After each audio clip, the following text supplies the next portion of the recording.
My mother-in-law said I was keeping her son away from family, until he told her why we installed the security cameras. For 2 years, I'd been the villain in her story, the cold daughter-in-law who poisoned her precious boy against his loving mother. She'd tell anyone who'd listen how I refused to let them visit, how I made excuses about being too busy or too tired. What she didn't mention was the key. The key I found hidden in our bathroom ceiling vent 3 months after we moved in. Our new house, the one we'd saved for years to buy, the one that was supposed to be our fresh start. I noticed the vent cover was slightly crooked one morning while brushing my teeth. When I pulled it down, a single silver key fell into my hand. It fit our front door perfectly. I confronted my husband that night. He called his mom. "Did you have an extra key made when you helped us move in?" The silence stretched for 30 seconds. Then, "Well, I'm his mother. What if there's an emergency?" No apology, no shame. We changed the locks immediately. That's when things got weird. Small items would be moved. My favorite mug disappeared and reappeared in different cabinets. Photo albums I'd organized were rearranged. At first I thought I was losing my mind. But then my husband started noticing too. His cologne bottle, always kept on the left side of the dresser, kept migrating to the right. The thermostat would be adjusted when we came home from work. One morning, I found muddy footprints leading from our back door to the hallway.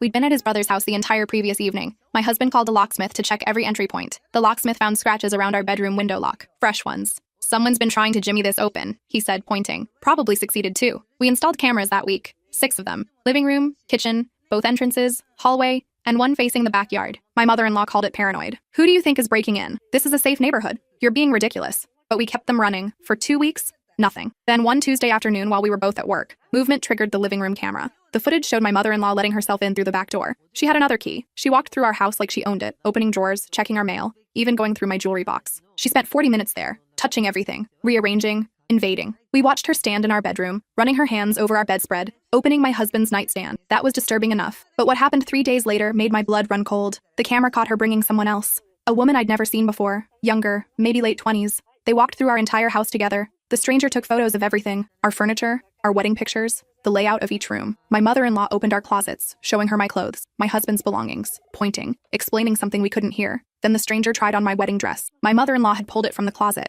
and this woman stood in our bedroom, wearing my dress, while my mother-in-law adjusted the fit and smiled. They left after 2 hours. My husband watched that footage 3 times before he could speak. When he finally called his mother, he didn't yell. His voice was eerily calm. "Who is she?" I heard his mother's voice through the phone, high-pitched and defensive. "That's none of your business. A mother has rights. Rights to break into our house? Rights to let strangers wear my wife's wedding dress?" My husband's hand was shaking. "Tell me who she is. Now." The line went quiet. Then, barely a whisper. "She's someone who would have been a better choice for you. Someone who understands family loyalty." My husband ended the call and looked at me with an expression I'd never seen before. "We need to check something." He pulled up the older camera footage, going back through every day since installation. That's when we discovered she'd been coming twice a week, always when we were gone. And she'd been bringing that woman each time. The stranger had been in our house 7 times, wearing my clothes, sleeping in our bed. We spent the next 4 hours going through every second of footage. Each visit revealed something worse. The woman wasn't just trying on my clothes. She was living in them, walking around our house like she belonged there, making coffee in our kitchen, sitting at my vanity using my makeup. One video showed her and my mother-in-law having lunch at our dining table, eating food from our refrigerator. They were laughing, planning something. "Go back," I said, pointing at the screen. "That one, from last Thursday." My husband clicked the file. The timestamp showed 2:47 p.m. We'd both been at work. His mom and the stranger entered through the back door as usual. But this time they had shopping bags. Multiple shopping bags from expensive stores. His mom pulled out lingerie. New lingerie. She held it up against the woman, nodding approvingly. Then they went to our bedroom. For 23 minutes, we watched them measure our bed. The woman lay down on my side, posing while his mom took photos on her phone. They rearranged our nightstands, moved our picture frames into drawers, replaced our bedding with new sheets they'd brought, sheets that were still on our bed, the ones we'd been sleeping on for a week without knowing where they came from. "I'm going to be sick," I whispered. My husband's jaw was clenched so tight I could see the muscle jumping. He kept watching. The women measured our closet space. They documented everything in a notebook. My mother-in-law pointed to specific spots, gesturing, explaining. At one point, she opened my jewelry box and let the stranger try on my engagement ring, my grandmother's ring. The woman stood in front of our mirror, admiring it on her finger. "Call the police," I said. "Right now." "Wait." My husband's voice was strange, hollow. "There's more." He pulled up footage from 5 days ago. His mom arrived alone this time. She went straight to our home office.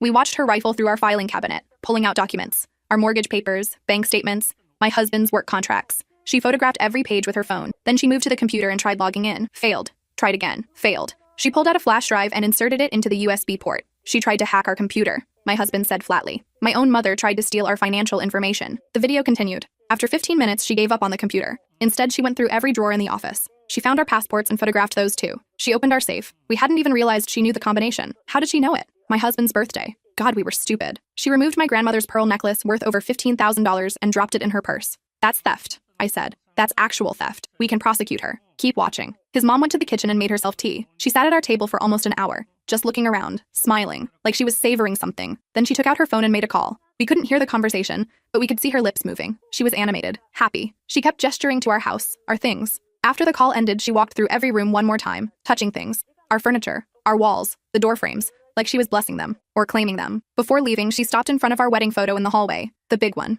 our favorite. She stared at it for a long time. Then she took it off the wall, removed the back, and slipped our photo out. She replaced it with a different photo from her purse. In the new photo, my husband stood in his wedding suit next to the stranger, both smiling, photoshopped perfectly. What the fuck? My husband breathed. She hung the fake photo back up and left. We'd been looking at that doctored image for 5 days without noticing it was wrong. The frame was the same. The setting was the same. But I wasn't in my own wedding photo anymore. My husband stood up so fast his chair crashed backward. He walked to the hallway. I followed. He ripped the frame off the wall and smashed it on the floor. Glass exploded everywhere. The fake photo stared up at us. Some stranger wearing my husband, wearing our wedding. "I'm calling the police," he said. "Then I'm calling a lawyer. Then I'm calling a locksmith to change every lock in this house. And then," he looked at me. His eyes were red. "Then we're getting a restraining order, and I'm cutting her out of my life completely." We called the police. 2 officers arrived within 30 minutes. We showed them everything, every video, every break-in, the theft, the trespassing, the fake photo. They took notes, asked questions, told us this was one of the most disturbing cases they'd seen. "You need to understand something," the older officer said. "This goes beyond normal boundary violations.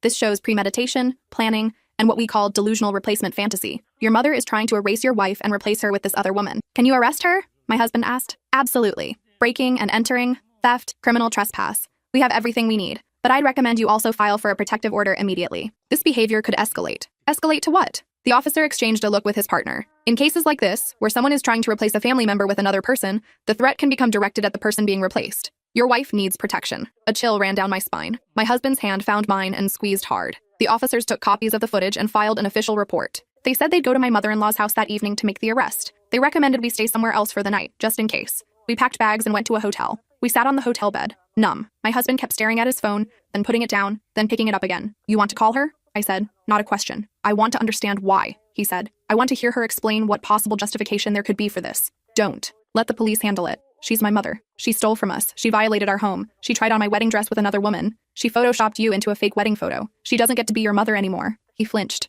but he didn't argue. Around 9 p.m., his phone rang. His brother. "Did you have mom arrested?" his brother demanded before my husband could even say hello. "Yes." "What the hell is wrong with you? She's your mother. She raised you. And you have her hauled away in handcuffs because of some paranoid delusion you and your wife." "Stop." My husband cut him off. "Come to our hotel. I'll show you the footage. Then you can decide if I'm the one with the delusion." His brother arrived 40 minutes later. He was angry, defensive, ready to fight. We pulled up the videos on the laptop and pressed play. We didn't say anything, just let him watch. The anger drained from his face slowly. By the 3rd video, he was pale. By the 5th, he looked like he might throw up. "Who is that woman?" he finally asked. "We don't know," my husband said. "Mom won't tell us. This is insane. This is actually insane. Did you know about any of this?" His brother shook his head quickly. "No. God, no. I knew Mom was upset about you two getting married. She always thought—" He stopped himself. "Thought what? That you could do better. That's what she'd say. That your wife wasn't good enough for our family." He looked at me. "I'm sorry. I should have said something. I just thought it was normal mother-in-law stuff. I didn't think that she'd break into our house and stage a replacement fantasy." I finished. "Yeah,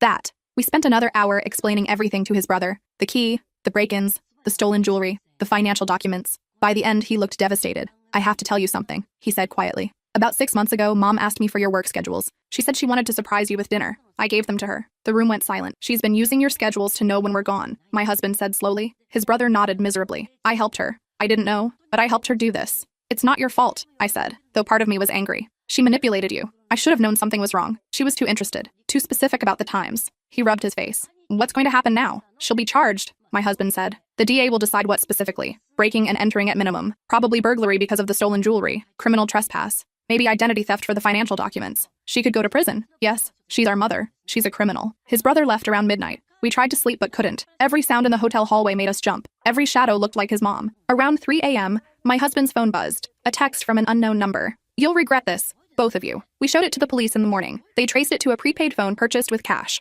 Untraceable, but they added it to the evidence file. Threatening communications. Another charge. The arraignment was scheduled for 3 days later. We attended. The courtroom was cold. His mom sat with her lawyer, looking small and sad. The victim act. She wore a simple dress and kept dabbing at her eyes with a tissue. When she saw us, she turned away. Hurt. Betrayed. Like we were the villains. The charges were read. Breaking and entering. Burglary in the 2nd degree. Criminal trespass. Theft. Stalking. The stalking charge surprised us. Apparently, the DA decided the repeated break-ins and surveillance behavior qualified. The bail was set at $50,000. His dad paid it. His mom walked out 2 hours later. That evening, we got a call from our security company. The alarm had been triggered. The police arrived first. They found her standing in our driveway, just standing there, staring at the house. When they approached, she said she was visiting her son. They arrested her again. Violation of the no-contact order that had been issued as a condition of her bail. This time the judge denied bail. We thought it was over. We were wrong. 2 weeks later, I came home from work to find our front door open. Not broken, just open. Like someone had walked in and forgotten to close it behind them. I called 911 from the car. Police arrived within 5 minutes. They cleared the house. No one was inside, but someone had been there. Our bedroom was destroyed.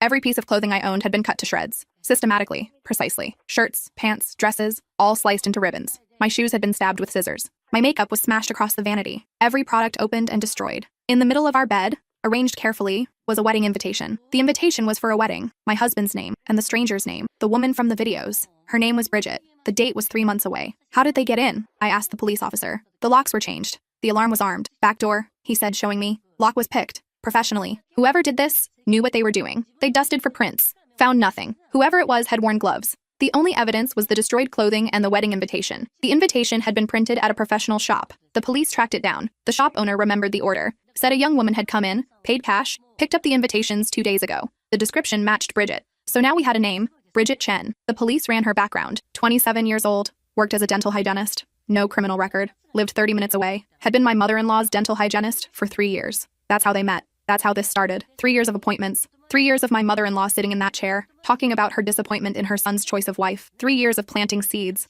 The police brought Bridget in for questioning. She came willingly, smiled the whole time, denied everything, said she'd never been to our house. The wedding invitation? A joke? A misunderstanding. She and my mother-in-law were friends. They'd laughed about how it would be funny if she had married my husband instead. Just girl talk. Nothing serious. Then explain the photos on your phone, the detective said. That wiped the smile off her face. They'd gotten a warrant for her phone based on the videos. Found hundreds of photos. Our house, our things, me. Photos of me taken without my knowledge. At the grocery store, at work, leaving my gym. The timestamps went back 18 months. I take a lot of photos, she said. Her voice had changed, harder now. Is that illegal? Stalking is illegal, the detective said. Conspiracy to commit burglary is illegal. Breaking and entering is illegal. And we have video evidence of you doing all three. They arrested her that day. Same charges as my mother-in-law, plus harassment and stalking. The DA was building a case against both of them. Conspiracy. They'd been planning this together for months, maybe years. But then things got worse. While going through Bridget's apartment with a search warrant, police found a journal, a detailed journal, page after page of plans, how she would replace me, how she and my mother-in-law would make it look like I'd left voluntarily. There were notes about my daily routine, my work schedule,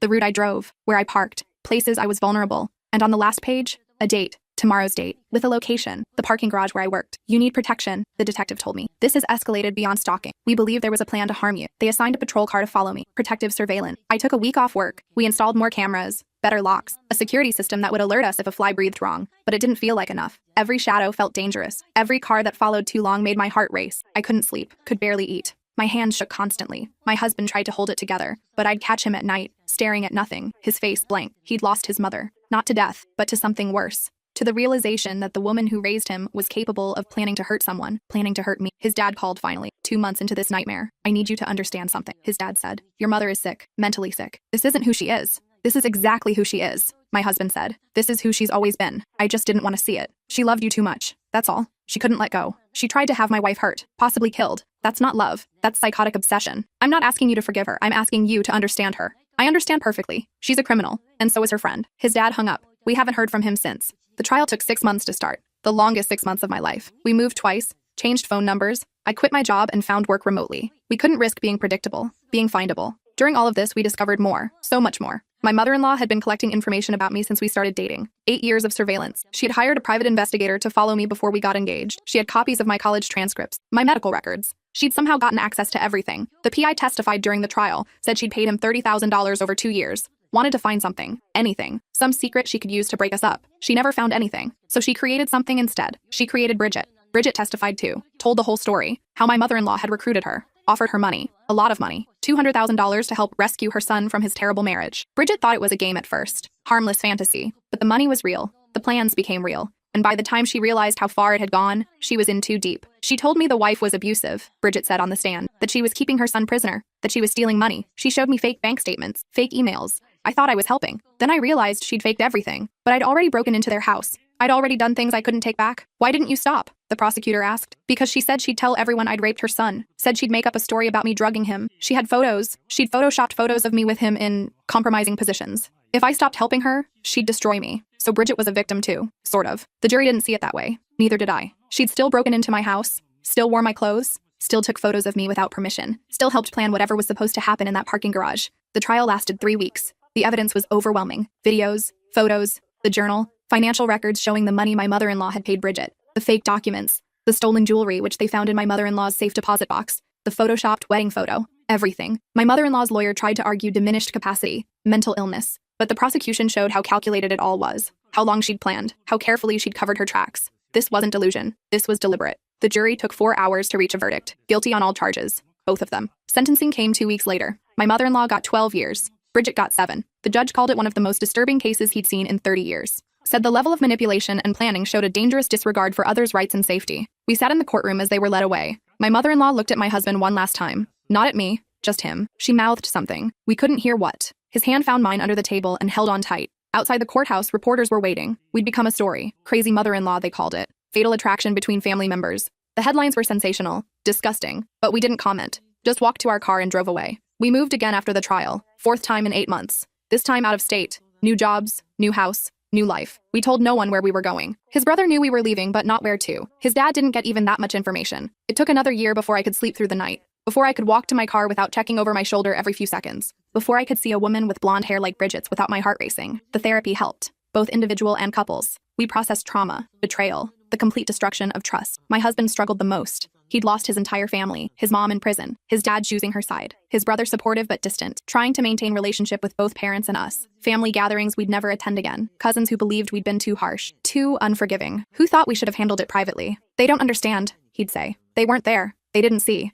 I know. She was going to hurt you, maybe kill you, and they want me to forgive that because she's family. You don't have to justify yourself to anyone. I know, but it still feels like I'm the villain somehow. That's the worst part. The people who didn't see the evidence, didn't live through it, they made us into the bad guys. The son who turned on his mother, the daughter-in-law who drove a wedge into a loving family. Social media was brutal. My mother-in-law had friends who started blogs, Facebook groups, calling for justice, calling us liars, saying we'd fabricated evidence, that the videos were deep fakes, that we'd framed her because we wanted her money. We didn't want anything from her. We wanted to be left alone. The restraining order was permanent. Neither my mother-in-law nor Bridget could contact us, come near us, or have any third party contact us on their behalf for the rest of our lives. The judge made it clear. Any violation would mean more prison time. We submitted victim impact statements. I talked about the fear, the violation, the feeling of being watched, replaced, erased. My husband talked about betrayal, about mourning a mother who was still alive but dead to him. After the trial, after the move, after the therapy sessions began to help, we had to decide what came next. Did we hide forever? Did we let his mother's actions define the rest of our lives? We decided no. We bought a house, a real house, our dream house, Victorian with a wraparound porch, big windows, a garden I could lose myself in. We installed security. We'd never live without it again. But we also installed beautiful things, art, furniture we loved. We made it ours. I went back to school, finished a degree I'd abandoned years ago. My husband changed careers, took a job he actually enjoyed instead of the one his parents had pushed him toward. We adopted 2 dogs from a shelter, big ones, loud ones. They barked at everything. It was perfect. Slowly, carefully, we built a new life. We made friends who knew nothing about the trial, about his mother, about what we'd survived. We were just a couple. Regular, normal, boring. That's what we wanted. Boring. 3 years after the trial, I got a letter, forwarded through our lawyer, per the restraining order. My mother-in-law had written from prison. It was 6 pages long. I almost threw it away without reading. My husband said it was my choice. I read it. The letter was apologetic, or tried to be. She said she understood now that she'd been wrong, that therapy in prison had helped her see she'd had an unhealthy attachment, that she'd lost perspective. She claimed she'd never intended for me to be hurt, that the journal entries were fantasies, not plans. She wanted reconciliation, wanted to be part of our lives when she was released in 9 years. I read it twice. Then I handed it to my husband. He read it once. Then we burned it together in our fireplace. Watched the pages curl and blacken. Watched her words disappear into ash. Do you think she means it? He asked. The apology? Does it matter? No, I guess not. She can be sorry. She can be rehabilitated. She can find religion or peace or whatever helps her sleep at night. But she's not our problem anymore. He nodded. We sat watching the fire. The dog snored on the couch. The house settled around us. Peaceful. Safe. Ours. That night, I realized I'd stopped checking the locks obsessively. Stopped jumping at every sound. Somewhere along the way, I'd healed. Not completely. Maybe never completely. But enough. A year later, his brother called. First time in 18 months. He'd gotten married. Eloped, actually. Didn't invite his parents. Didn't want the drama. He asked if we'd meet his wife. Just coffee. Neutral location. No pressure. We went. His wife was kind, quiet. She knew our story. He'd told her everything. She didn't judge, didn't offer platitudes, just said, "That must have been terrible." It was, I said, but we survived. His brother looked older, tired. I need you both to know something. I believe you. I believed you from the moment I saw that first video, and I'm sorry I didn't do more to protect you from the fallout. You didn't know what she was planning, my husband said. No, but I knew she was obsessed. I knew she hated your marriage. I should have warned you. Would we have believed you without evidence? Probably not. Then stop carrying that guilt. It's not yours to carry. We meet his brother and his wife every few months now, carefully, privately. We don't post about it. Don't tell his parents. It's separate, compartmentalized. He's building his own life away from their influence too. He sees what we saw now, how his mother's love was conditional, controlling, how their father enabled it. 5 years after the trial, we had a baby, a daughter. She'll never meet my husband's parents, never know their names. When she asks about grandparents, we'll tell her about my parents. My mother sends care packages weekly. My dad calls every Sunday. They're enough. Sometimes I think about those 18 months of surveillance. 18 months of being photographed, followed, studied. 18 months of someone planning to erase me. It still makes my skin crawl. But it also made me appreciate what I have now. The safety, the peace, the boring, beautiful normalcy. My husband and I have an agreement. We never talk about his mother on good days. Only on bad days when the memories resurface. When he has nightmares. When I panic at unexpected sounds. On those days, we sit together and remember it's over. She's in prison. Bridget's in prison. We're safe. We survived.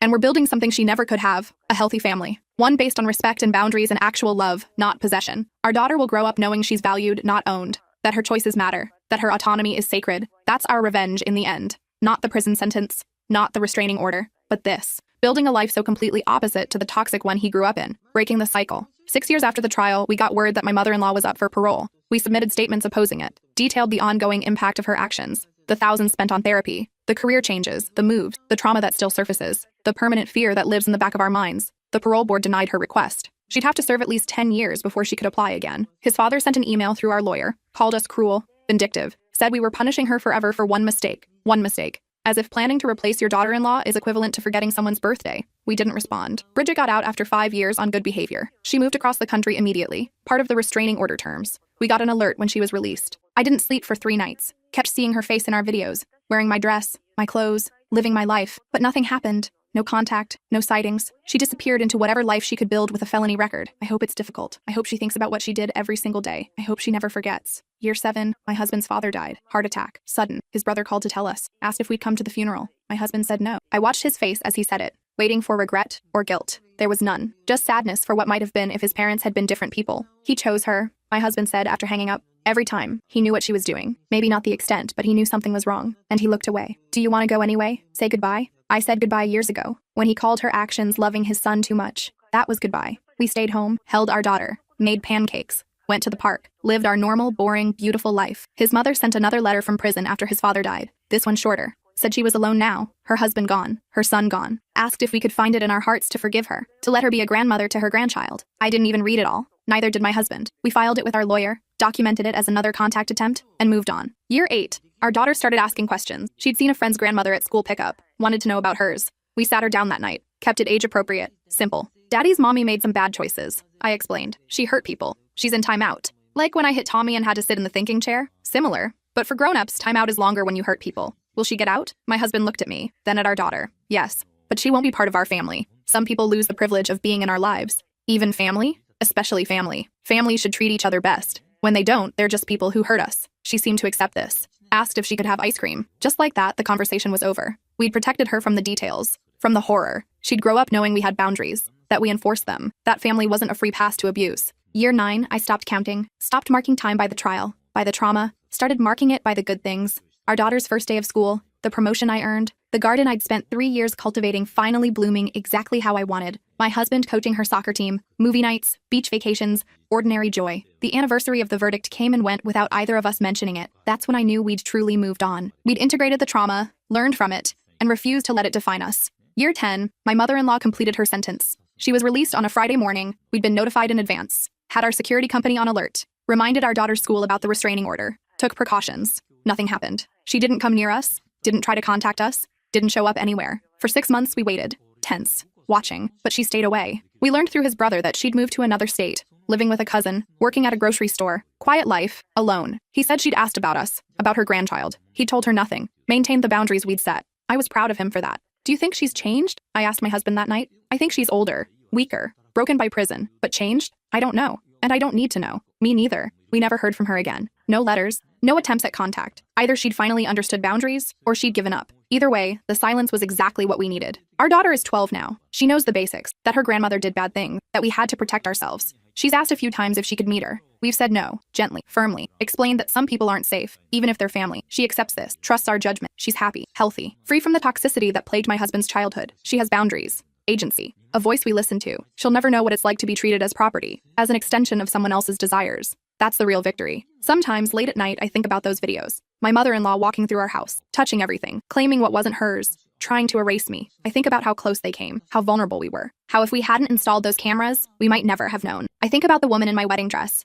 the fake photo, the journal planning my removal, and I'm grateful. Not for the trauma, never that, but for surviving it, for the strength we found, for the family we built from the ashes. My husband sometimes asks if I regret marrying him, if the nightmare with his mother was worth it. I tell him the same thing every time. I didn't marry his mother. I married him. And him? He was worth everything. Last month, we finally took down the last of the extra cameras. Not all of them. We'll always have security. But we don't need 6 cameras anymore. Don't need to watch every angle. The fear has faded to caution, the hypervigilance to simple awareness. We're not victims anymore. We're survivors. And we've survived into something beautiful. Our daughter brought home a school assignment last week, a family tree project. She drew it carefully. My parents, my siblings, my husband's brother, his wife, their kids. And then, in the spot for my husband's parents, she drew a small line through the branches, wrote in neat letters, "Not part of our family." The teacher had added a note. We discussed family estrangement in class. She handled this maturely. My husband looked at that tree for a long time. Then he put it on the refrigerator, right in the center, where we'd see it every day. She gets it, he said. She does. She'll never have to wonder why we made the choices we made.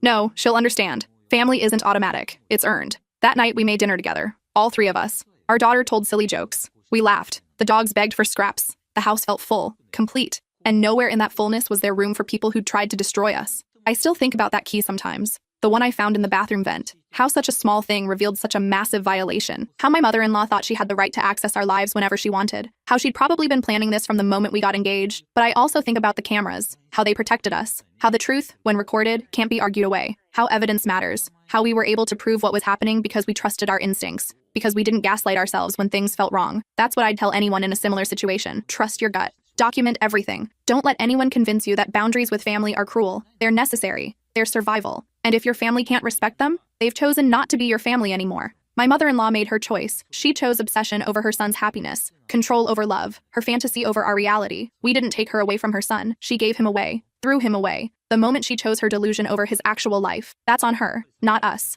Every year on our anniversary, we look at our real wedding photo, the one we rescued from the fake frame. We're smiling in it, young, hopeful, unaware of what was coming. Sometimes I mourn that innocence. Those 2 people who thought family meant safety. But mostly I'm grateful for who we became. Stronger, wiser, careful but not broken, cautious but not closed off. We learned to build boundaries without building walls, to protect ourselves without becoming paranoid. We learned that surviving trauma doesn't mean you're defined by it. Our daughter wants to be a lawyer, says she wants to help people who are being hurt, who need protection. I wonder if somehow she senses our story, even though we've shielded her from most of it. If she understands, on some level, that her parents fought for their safety and won. I hope so. I hope she grows up knowing that you can face terrible things and come out the other side. That you don't have to accept abuse, even from family, especially from family. That's our legacy. Not the trial, not the trauma, but the lesson, the example, the proof that you can set boundaries and survive the fallout. Last week, someone asked my husband if he ever missed his mother. We were at a neighborhood barbecue, casual conversation. The woman asking didn't know our history. My husband smiled politely. I miss the mother I thought I had, he said, but that person never really existed. So no, I don't miss who she actually was. Later in the car, he was quiet. Our daughter had fallen asleep in the back seat. I reached over and took his hand. You okay? Yeah, I just realized something. I don't feel guilty anymore, for any of it. I don't wish things were different. I don't wonder if we overreacted. I just don't care. About her. About that whole situation. It's finally just over. That's good. That's really good. Is it weird that I feel relieved? That my own mother is essentially dead to me and I'm relieved? No, it means you've healed. It means you've accepted reality and moved on. That's healthy. He nodded, squeezed my hand. We drove home through the warm evening, our daughter snoring softly, the radio playing quietly. Everything peaceful, everything safe, everything ours. And that's where this story ends. Not with revenge or reconciliation, not with forgiveness or continued fear, but with simply moving forward, building a life, choosing happiness over bitterness, choosing safety over obligation. My mother-in-law said I was keeping her son away from family. She was right. I was keeping him away from her toxicity, from her control, from her absolute inability to see him as anything but an extension of herself. And I'd do it again, every single time, because keeping him away from that wasn't cruelty. It was love, real love, the kind that protects, the kind that sees another person as whole and separate, the kind that respects boundaries and autonomy, the kind she never understood. We're 15 years past that first camera footage now. 15 years of building a life she can't touch, can't ruin, can't even see. We're ghosts to her, strangers. And that's exactly how it should be. Sometimes I wonder if she thinks about us, about the grandchild she'll never meet, the son she lost, if she has regrets or if she still believes she was right, if she's learned anything or if she's still the same person, just older and more careful. It doesn't matter. She's not our concern, never will be again. Our daughter asked recently what we'd do if her grandmother showed up one day, at school or the house. If she tried to make contact, we'd rehearsed this conversation in therapy, knew exactly what to say. We'd call the police immediately, my husband told her. She's not allowed near us. If she tries, she goes back to jail. But what if she just wanted to say sorry? Then she could write a letter to our lawyer. She knows how to reach us properly. If she showed up in person, it wouldn't be about apologizing. It would be about breaking our boundaries again. Oh, she thought about this. I don't think I want to meet her anyway. She sounds mean. She's complicated. But yes, she made mean choices. Okay, can I go play now? Of course. She ran off, just like that. No trauma, no fear, no scars from something that happened before she was born. That's what we protected. Her innocence, her safety, her right to a childhood free from that dysfunction. Worth it. All of it was worth it. I garden now, spend hours in the dirt, growing things, nurturing things, creating beauty from nothing. It's therapeutic. My mother-in-law tried to uproot my entire life. In response, I've become someone who plants roots, deep ones, strong ones, unshakable ones. My husband coaches youth soccer, teaches kids about teamwork and respect and healthy competition, shows boys how to be good men, shows girls they're just as strong. He's breaking cycles in small ways every weekend, creating a tiny bit of good in the world. We volunteer at a domestic violence shelter, help people escape situations where family has become dangerous. We understand what it's like to have your home violated, your safety threatened, to have people who should love you instead try to control or harm you. We help others find the strength to leave. That's how we've processed it all. Turned trauma into purpose, pain into service. We're not just survivors. We're advocates. Proof that you can rebuild after everything falls apart. The house we bought after the trial has become a home. Real home. Every inch of it is ours. Chosen by us. Filled with our memories. No ghosts. No invasions. No fear. Just life. Messy. Beautiful. Ordinary life. And isn't that what she tried to take? The ordinary. The boring. The simple joy of coming home to your own space with your own family and your own choices. She wanted to dictate our lives. Control our happiness.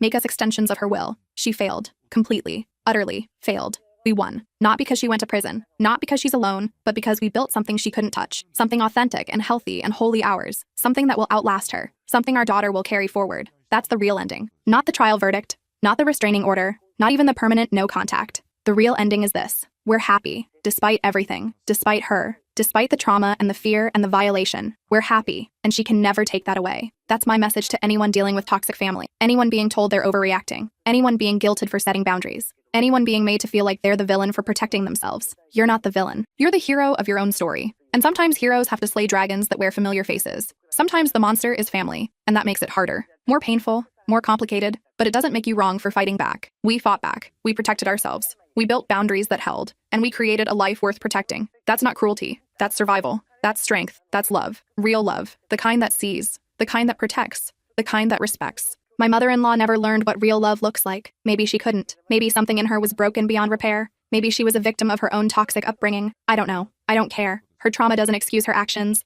Her past doesn't justify what she did. She made choices. We made different choices. And now we live with the consequences of those choices. Consequences that for us look like peace and safety and joy. So yes, I was keeping her son away from family. But not from all family. Just from the toxic parts. The dangerous parts. The parts that couldn't see him as a person rather than a possession. I was keeping him safe, keeping us both safe, and now keeping our daughter safe. That's not villainy, that's love. And I do it again tomorrow, every day, forever. Because protecting the people you love from those who would harm them isn't cruelty. It's the most basic act of care, of humanity, of family, real family, the kind we chose, the kind we built, the kind that matters. And that's my mother-in-law's legacy. Not the woman she wanted to be, not the grandmother she'll never become, but the cautionary tale, the lesson in what happens when love becomes possession, when care becomes control, when family becomes prison. She taught us what not to be, how not to love, what not to accept. And in running from her example, we found our way to something beautiful. So thank you, I guess, for being the villain we needed, the threat that made us stronger, the darkness that taught us to cherish the light. We survived you, we thrived after you, and will continue to thrive without you, forever. That's my story. Our story. The story of how my mother-in-law tried to erase me and ended up erasing herself from our lives instead. How surveillance became salvation. How cameras caught truth. How evidence protected us when words would have failed. How we chose ourselves and kept choosing ourselves every single day. That's what victory looks like. Not revenge, not forgiveness, just peace, safety, the simple right to live your own life on your own terms. We earned that right. We fought for it. We protected it. And now we live it. Every single boring, beautiful, ordinary day. And she can't touch it. Not anymore. Not ever again. The cameras are still running, just in case. But mostly, they record mundane moments now. Our daughter's birthday parties, holiday decorations, normal life, nothing sinister. Nothing threatening, just us. Living, loving, thriving, being the family we chose to be. The family she could never understand. The family that survived her and became stronger for it. That's the ending. Not neat or clean or tied with a bow, but real, honest, true. We survived. We're surviving. We'll keep surviving. And that's enough. More than enough. That's everything.